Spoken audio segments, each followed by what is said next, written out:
So, ayun guys, malapit na kami. Dito na sa gitna ng balasdaan. No?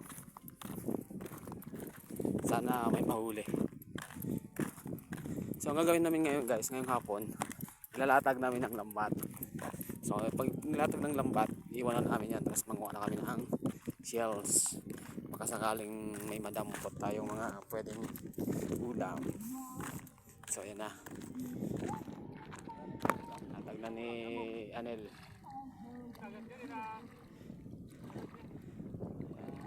Sama namin si Kuya Jong.